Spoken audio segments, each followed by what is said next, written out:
እንዴት አይነት አስደናቂ ፍቅር ነው በእናታችሁ እያሳዩን የሚገኙት። ትንሽ ጠፋ ብላ ነበር ሄርሜላ፣ ዛሬ መጣለች። ውይ በጣም ናፍቀሽን ነበረ በእናትሽ። የት ጠፍተሽ ነው የኔ ቆንጆ? አብርሽ እንዲህ እስኪሆን ድረስ ቤቱን ጥሎ ውጣ እስኪባል ድረስ መሄጃ መቀመጫ መራመጃ አጦ ሆቴል ለሆቴል ሲንከራተት ዋው ደረስኩልህ አለሁልህ የኔ ፍቅር ብላ እንግዲህ ቤቷ ጋብዘዋለች። ደስ የሚል በቃ የሆነ ሳምባን የሚነካ የፍቅር ታሪክ፣ የእውነቴን ነው ጨጓራን የሚነካ የፍቅር ታሪክ ነው ያላችሁና ደስ ይላል። ለማንኛውም ግን ደስ የሚለው ነገር አብርሽ ያው ሰው አያጣም። በዛም ቢሄድ ሩታ ጋር ይሄዳል። ከዛ ደግሞ ሩታ ጋር ሲጣላ ደግሞ ሄርሜላ ጋር ይመጣል። ሁለት ሚስት መያዝ በነገራችን ላይ ጥቅሙ ላዜራ እኔ አረቦቹ ማለት ነው የምር እኔ የነበርኩባቸው ሰዎች ሁለት ሚስት ነበር ሰውዬ የነበረውና አንደኛዋ በጣም ጎበዝ ምግብ አብሳይ ናት። አንደኛዋ ደግሞ በጣም ጎበዝ ፍቅር ሰጪ በቃ ዘመናዊ አይነት ሴት የለችም። በቃ እንደዛ ናቸውና በጣም ሁለት ጥቅም ነው የነበረው። በጣም እዛም ይጠቀማል እዚህም ይጠቀማልና አንድ ቀን እዛች አንድ ቀን ነው ኃጢአት ነው ሐራም አለክ ያው አይደለም በሙስሊም ያው ይፈቀዳል። ግን እስላማውያን ስላወራ ሳይሆን ማለት ነው ይሄን ነገር ያው በእኛ ሃይማኖት አይፈቅድም። ያው እየደገፍኩ ሳይሆን ግን ያው ለአብርሽ ያው የተመቻቸ ኑሮ እየኖረው እንዲህ ወፈረው ለካ እየተቀበለ ነው በደንብ አይደለ እንደሚሰጠው። አሬ ይገርመኛል። እንዴ ምን ሆነ ነው ግን እንደዚህ በግ የሆንከው አብርሽ? እግዚአብሔር ምን ሆነ ነው እንደዚህ ጅል የሆንከው? የራስ መተማመን የለም ወይ? በራስ አቋም የለም ወይ? የራስ ኑሮ የለም ወይ? የራስ ውሳኔ የለም ወይ? ሩታ በዚህ ጸባይ ለነገሩ ሩታን እኮ ለማሳመን የሞከረበት ፓርት አለ አይደለ? የሆነ አዝናለት ተቀለስልሶ ምናምን የሆነ የለም በቃ ምናምን እንድትገባ ምናምን ነበር የፈለገው። ግን እውነታውን አስረድቷት ይሄንን ነገር ድጋሚ አላደርግም፣ በቃ አንቺን ከፍቅሩ ከትዳሩ የሚበልጥብኝ ነገር የለም። ስለዚህ አንቺን የሚያስከፋ አንቺን የሚያስቀይም አንቺን የሚያናድድ አንቺን የሚያበሳጭ ነገር ድጋሚ አላደርግም፣ ወደ ፍቅራችን እንመለስ፣ ለአንዴና ለመጨረሻ ጊዜ ይቅርታ አድርግልኝ ብሎ ልብ በቃ ጸጸት ውስጥ እንደገባ ወደ ራሱ እንደተመለሰ ኑሮዬ ልጄ ቤቴ እንዳለ ወይም ደግሞ እንደሚል መናገር ሲችል ሩታ እንደልሎ በቃ በስጦታ በማጀብ የሆነ ኮልኮሌ ነገር በማሳየት ምናምን ነበር ሊደልላት የሞከረው። ሩታ ደግሞ ጋም አለችው። ምክንያቱም ይሄን ነገር ይሄን ልቡን ይሄን ሁኔታውን ይሄንን ኑሮውን ይሄንን ህይወቱን ይሄንን ሀሳቡን ስለምታውቅ ቀድማ ከሱ ጋር መሆን አልፈለገችም። ተስማምቶ በቃ ከፈለግሽ የፈለግሽውን ነገር እያደረግሽ የፈለግሽውን ነገር እየተጠቀምሽ በቤታችን በነበርንበት በኑሯችን በህይወታችን መኖር ትችላለሽ ብሎ ነው ያስመጣትና ይሄን ያለው ነገርና ገርሞኛል። ሩጦ ሄርሜላ ጋር ቤቷ ድረስ አብረን ኑር፣ በቃ አልጋችን ሰፊ ነው፣ በቃ ላንተም ለኔ የሚበቃል፣ አብረን እንደር፣ አብረን እንኑር፣ አብረን እንሆን፣ በቃ ቆንጆ ምግብ ሰራውለት ምናምን ደስተኛ በቃ እኔ ታድለሽ እንደው የሰው ባል የሰው እዛ አላቅ እግዚአብሔርን ነው የምላችሁ ሌላ ሴት አቅፎ መጥቶ ሌላ ሴት አስወልዶ መጥቶ ከአንቺ ጋር እንደፈለገ በቃ አላቅም። ሄርሜላ ግን ሰውን አናድዳለሁ ብለሽ ሰውን አበሽቃለሁ ብለሽ ሩታን አበሳጫለሁ ብለሽ ተመልካችን በቃ አናድዳለሁ ብለሽ አንቺ የማይሆን ወጥመድ ውስጥ የማይሆን ህይወት ውስጥ የማይሆን ታሪክ ውስጥ እየገባሽ ነውና ወይ ሄርሜላዬ በቃ እንዴት በቃ ቤተሰብ ባልማያዝ ስትቺ መንከባከብ ስትቺ እንደው ፍቅራችሁን የጨምረው አብርሽና አንቺ በቃ እስከ መጨረሻው አንድ ላይ በሆናችሁ በቃ ምግብ መስራቱ ስትቺ አለባበስ ወርቅ ነሽ ቆንጆ ነሽ እያላችሁ ደግሞ ሀሳብ ትሰጣላችሁና የሚገርመው አብርሽና ሩታ ሲታረቁ ራሱ ሄርሜላ ሳይ የፈለገችው ትግባ ገደል ትግባ ስትሉ የነበራችሁ ሰዎች ማለት ነው በኮሜንት። አሁን ደግሞ አብርሽ ደግሞ ሄርሜላ ጋር ሲመጣ ትክክል ነው የምትሉ ሰዎች እንደው እናንተስ እንደው እኔ እንጃ አላቅም፣ የትኛው መሬት እንደሚቀበላችሁ አላውቅም። የብሬን ነው ብላችሁና እንደው የጠፋ ትውልድ ነው በቃ ምን አይነት ነገሮች እኔ አሁን ላይ በቃ እኔ አላቅም። የአብርሽን በግነት ነው እያየው የምገኝ የፈለገ ታሪክ ብሆን ማለት ነው እኔ ተናድጄ ሌላው እንደጋ ሊሄድ አልችልም። ባሌን ትቼ ከተናደድኩ እዛው አልቅሼ ምን ብዬ ቤቴ ቁጭ ላለው እንጂ ማለት ነው።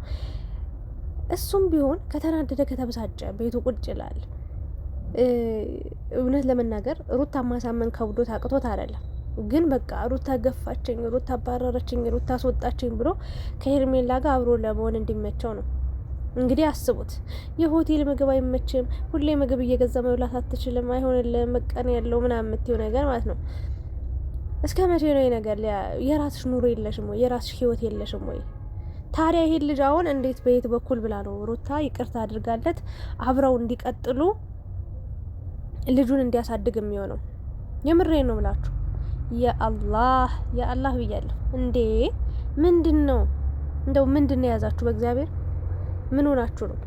ምንድን ነው ያጨሳችሁት? ምንድን ነው የቃማችሁት? አብረሽ ግን የሆነ ነገርማ እኔ እንጃ፣ ወይ በምግብ አርጋ ይሄ የታሰረ ሰዓቱማ አይደለም። በፊት እንደውም ሰዓት ነው ምናምን ተብሎ ነበር። ሰዓቱ ላይ የታሰረ ነገር ነው የሆነ ነገር አስራበት ነው ምናምን ተብሎ ነበር። ግን ኔቨር ኤቨር ጨጓራ ውስጥ ኩላሊት ውስጥ የሆነ እንትኑ ውስጥ ማለት ነው ጆሮ ውስጥማ የሆነ የቀበረችው ነገር አለ፣ ወይ ደግሞ አፍንጫው ውስጥ ወይ ደግሞ ጭንቅላት ውስጥ ግንባር ውስጥ የሆነ በሆነ ነገር በስታ የሆነ የቀበረችበት ነገር አለ እንጂ እኔ አንድ ሰው አልፈልግሽም እያለኝ ኢግኖር አድርጎኝ ምናምን ነገር ከሱ ጋር ይሄን ያህል ልለማመጠው አልችልም። እና በጣም ነው የገረመኝ አብርሽ ዛሬ ላይ እሷ ቤት እየተጎተተ ሄዶ አላቅም። ይሄ ጉንጭ እንደው አለማለቁ ሩታ ራሱ ይሄን ያህል ስሟት ዝም ብሎ እየሄደ ሞጭ አሁንማ ጉንጩ ሞፈረ። ድሮ እኮ የሚሳም ጉንጭ አልነበረው። በነገራችን ላይ እንኳን የሚሳም ጉንጭ የሚታይ ውበትም አልነበረው። ወይ ጉድ! አንዳንዴ የነበራችሁበትን መርሳት በጣም ይገርመኛል። እናቴ ትሙት እግዚአብሔርን። ይሄ ዩቲዩብ እኮ የስንቱን ህይወት ሰው ቀየረ፣ የስንቱን ሰው ህይወት እድሜ ለማዳም ቅመሞች። ከዛ ግን እነዛ ሰዎች አፈር አመድ መስለው የነበሩ ሰዎች አመዳቸውን አፈራቸውን ካራገፉ በኋላ የሆነ ደረጃ ላይ ሲደርሱ የሆነ ጥጋብ ይላቸዋል። በቃ የሆነ ከፍታ ላይ ሲገኙ ፈጣሪያቸውን አድግፍ አድርገው ይተዋሉ። በቃ አምላክ አታደርጉ የሚላቸውን አምላክ የሚጠላውን ነገር አብዝተው ያደርጋሉ። እና እችም ምድራዊ ህይወት እውነት ለመናገር ማለት ነው ዘላለማዊ አይደለችም። እግዚአብሔርን የቱንም ያህል እድሜ ብትኖሩ በዛ ቢባል 80-70 ዓመት ነው ልንኖር የምንችለው እዚህ ምድር ላይ እዚህ ህይወት ላይ እዚህ ዓለም ላይ እና ወደዛኛው ዓለም እንሄዳለን። እዛኛው ዓለም ስንሄድ ደግሞ ከፈጣሪያችን ጋር የምንገናኝበት ነገር ነው። ምን ሰርተሻል፣ ምን ሰርተሃል ተብለን የምንጠየቅበት ጊዜ ላይ ነው እና ያኔ ለሚኖረን ከእግዚአብሔር ጋር እኔ እንጃ አላቅም። ፈጣሪያችሁን ባትረሱ የመጣችሁበትን ባትረሱ የተሻለ ነው ብዬ አስባለሁ። ከትቢያ ያላነሳችሁ አምላክ እንዲህ ዝሙትን እንዲህ ብልግናን ባታሳዩ ፈጣሪያችሁን እያመሰገናችሁ ከአፈር ከትቢያ ያነሳኝ አምላኬ ተመስገን ፈጣሪ ሆይ ህይወቴን ኑሮዬን ስለባረክልኝ ልጅን የመሰለ ትልቅ እግዚአብሔርን እድለኛ ናችሁ አብርሽና ሩታ። ትልቅ በረከት በዚህ ባልተስማማ በዚህ በቃ ሁሉ ነገር ሞልቶ በተትረፈረፈበት ግን ሰላም በሌላችሁ ህይወት ውስጥ ግን ሰላም እንዲኖራችሁ እግዚአብሔር ይህንን የመሰለ ቆንጆ ልጅ ፈጥሮላችሁ ሰጧችሁ። እናንተ ግን ተመስገን ብላችሁ አትኖሩ። እግዚአብሔርን ተመስገን ፈጣሪ እንኳን አትሉም። እና እኔ እንጃ አላቅም። አብርሽ በጣም የወረደ ነገር እያደረክ ነው። እና እኔ 10 ሴትም 20 ሴትም አቅፈ መተኛት ትችላለህ፣ መፍታለህ። ምክንያቱም አለ እዚህ ምድር ላይ አንድ ሰው ሊኖረው የሚገባ ወይ ደግሞ አንድ ሰው የሆነ አለው ተብሎ ብዙ ሰዎች የሚያዩት የሚያደንቁት የሚያበረታቱት አይነት ወንድ ነህ። ምንም የሚጎል የምታጣው ነገር የለም። ግን ይሄ ዓለም ጊዜያዊ እንደሆነ መናገር ፈልጋለሁ እና ወደ ራስ ተመለስ። ከቻልክ ከልጅ እናት ጋር ያለውን ችግር ፈትተህ የእውነቴን ነው የምልህ አስተካክለህ ህይወትህን ብትኖር ይሻላል። ፈጣሪን እያመሰገንክ የሰጠህን ነገር ሁሉ እያመሰገንክ አንተ ባመጣኸው ሳይሆን ፈጣሪ ወዶና ፈቅዶ በቃ ህይወትን ስለቀየረው አምላክ እያመሰገንክ ብትኖር እየተሻለ ነው ብዬ ነው የማስበው። ና ካልቻልክ ደግሞ እስኪ ለራስ ጊዜ ስጥ ነው ወይ ሴት ጋር ካልተላላጥክ፣ ሴት ጋር ካልተሳሳምክ፣ ሴት ካላቀፈች፣ ሴት ካላባበለች፣ ሴት የኔ ብላ ካልተጣሉብህ ምናምን ደስ አይለም። ያልገባኝ ታሪክ ማለት ነው። እና እኔ እንጃ አላቅም። ያንተ ህይወት የሩታ ህይወት ይገርመኛል። እና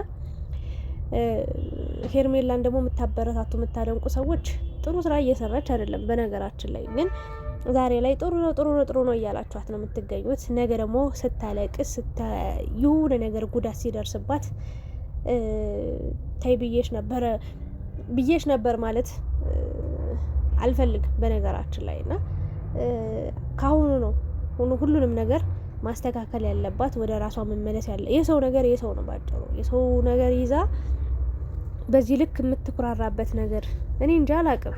ለነገሩ የአብርሽ ነገር ነው።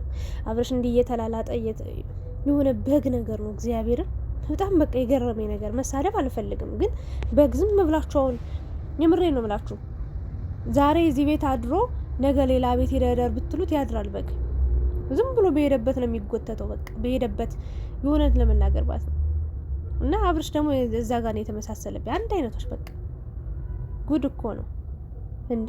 ከወዲያውኑ ከሩታ ቤት ወጥቶ ሄርሜላ ጋር፣ አሁን ሄርሜላ ጋር ወጥቶ ደግሞ ወደ ሆቴል፣ ከሆቴል ወጥቶ ደግሞ ሩታን ደግሞ ነገ ሊለማመጥ ነው እሱ እዚህ ጋር እየተላላጠ። እንኳን ሄርሜላን ማለት ነው ሩታ እንኳን ሄርሜላን እነ አቤልን እነ ብሩክን ራሱ አትፈልግም። አብረውህ ማየት አትፈልግም። ለምንድን ነው? አብረው ሆነው ብዙ ነገር አድርገዋል። ብዙ ሴራ ጠንስሰዋል። እናንተ እንድትለያዩ፣ እናንተ አብራችሁ እንድትሆኑ አይፈልጉም። እና ሄርሜላ ጠፍታ ትንሽ ሰላም አግኝተን ነበር። የሆነት ለምናገር እኔ ከሄርሜላ ጋር ጥላቻ የለብኝም፣ ጸብም የለብኝም። ይሆናል አይደለ? የሆነ የተስተካከለ ህይወት ቢኖራት የራሷ የኔ የምትለው ህይወት፣ እንዲህ ዝም ብሎ የተንጠለጠለ የሰው ኑሮ የሰው ትዳር እያፈራረሱ ምንም ደስታ የለም እኔ እስከማውቀው ድረስ። እና ደግሞ ወይ መጣክልኝ የኔ ቆንጆ አለውልክ እንደዚህ የምትለው ነገር አለ። የሆነ የአዲስ አበባ ልጅ ለመምሰል የምታደርገው አክት ማለት ነው። ወይ ጉድ ወይ ዘንድሮ። እና ተይ በቃ ይቅርብሽ። አይነፋም፣ የምር ምንም አይነፋም። በቃ እንደ ባህልሽ እንደ ሀገርሽ ጉራጌ እንደዚህ አይነት ባህል የለም። እንደዚህ አይነት አስተምሮ እንደዚህ አይነት ብልግናን ሰብከው አያሳድጉም። እግዚአብሔርን እነ ጋሽዬን እነ ሙሽን አረ ስንቶቹን እናትና አባቶች ወላጆች ባየንበት አይን በቃ የነሱን ስርዓት የነሱን አስተዳደግ ባየንበት ያንቺን አስተዳደግም ማየት እኔ እንጃ ምንም አይነጻጽ አይገናኝም። እና በቃ ተይ ይቅርብሽ። በቃ ከህይወታቸው ውጭ የራስን ኑሮ ኑሪ። የእውነት ፍቅር ይዞሽ እንዳልሆነ አንቺም እኛም ፈጣሪም ሁላችንም እናውቃለን። አብርሽም ያውቃል። በነገራችን ላይ ግን ደግሞ ላንቺ ነው እኔ እንዳትጎጂ ብዬ ነው እዚህ ጋር አንቺን መስደብ አልፈልግም። ያደረግሻለሽው ነገር ብልግና ቢሆንም ማውራት ስላንቺ መሳለብ መናገር አልፈልግም። መሳለቅም ማለት ግን አብርሽ እንትን ካለ የአብርሽ ነገር ያስጠላል ባጭሩ። እና እባክህ በፍየል ዘመን በግ አትሁን። እግዚአብሔርን ልጅን አልፋ አሳድግ። የሆነ በጣም በቃ እዚህ እዛዝ በቃ ይሄ ጅም ያወፈረው በቃ ይሄን ምግብ ታስገባለህ፣ ከዛ ይሄን ጅም ትሰራለህ። እንደ እንትን ተነፋፋ በቃ አሁንማ ጆሮ ሁሉ በቃ ተደፋፍኗል። ልብህም እንደዛው። ምንድን ነው እኔን ያህል ጥጋብ አለ ያሳ የምሬ ነው። የውሸት ዓለም ነው የምትኖሩት። የውሸት ኑሩ፣ የውሸት ሳቅ፣ የውሸት ደስታ። እስኪ እውነተኛውንና ጥሩ ደስታ፣ ጥሩ ፍቅርን፣ ጥሩ ህይወትን ከትክክለኛዋ ሚስት ከልጅ እናት ጋር አድርገው። በቃ ያ ነገር ላንተም ትልቅ ነገር ነው፣ ለሚስትህም እንደዛው፣ ለልጅም ትልቅ ስንቅ፣ ትልቅ ትምህርት ነው። ነገ ልጅህ አድጎ እግዚአብሔርን ይወቅሳል። በነገራችን ላይ አንተ እንዲህ የባለክ ያሳደግከው ልጅ ነገ ደግሞ ያ ወንድ አድጎ መድኃኒዓለም ደግሞ ልጅ ወንድ ነው ምን ያህል ሴቶች ሊያስለቅስ እንደሚችል አስቡት። እግዚአብሔርን ወላጅ ነው አራያ ሊሆን የሚገባ ለልጁ ትምህርት በቃ ኮትኩቶ ሊያሳድግ እሱ በጣም ጨዋው ነው። ጥሩ ሰው ሆኖ ልጁን ጨዋና በጥሩ ስነ ምግባር ማሳደግ ያለበት ብዬ ነው የማስበው። ምን አለበት ጥሩ ነገሩ ልጅ ማሳደግ፣ ትዳርን፣ ህይወትን በጥሩ ሁኔታ ለኛ ብታስተምሩ። ወደ ትዳር መግባት ለሚፈልጉ ሰዎች አሉ በጣም ብዙ ተመልካቾች፣ ተከታታዮች እና ያንን ብታደርጉናል። የግድ ብልግና መስራት አለብህ፣ የግድም በቃ መባለግ አለብህ፣ የግድ እዛ እዚህ መርገጥ አለብህ፣ የግድ 10 መላላጥ አለብህ ከሴት ጋር። ምንድን ነው የትምህርቱ ትርጉሙ? ኑሮ ህይወቱ ጣዕሙ ምንድን ነው? ለእኛም ለእናንተም ትምህርቱ ነገር ምንድን ነው? ለማንኛውም ኑሮውን ህይወቱን የምትኖሩት እናንተ ናችሁ፣ የምትጎዱ የምትጠቀሙም እናንተ ናችሁ። እኛ አሁን ላይ እየሳቅን እያሾፍንባችሁ እያፌዝንባችሁ ነው የምንሄደው። ሁሉም ሰው እንደዛ እያደረገ ነው ያለው። ማን ምን አገባው በእናንተ ህይወት ላይ? ግን እናንተ ትጎዳላችሁ ነው። እኔ ሀሳብ ይሄንን ይመስል ነበረ። የእናንተን ሀሳብ አስተያየት ጨምሩበት። ስለነበረን ቆይታ አመሰግናለሁ። ላይክ፣ ሰብስክራይብ ማድረጋችሁን እንዳትረሱ። ሰላም ቆዩ።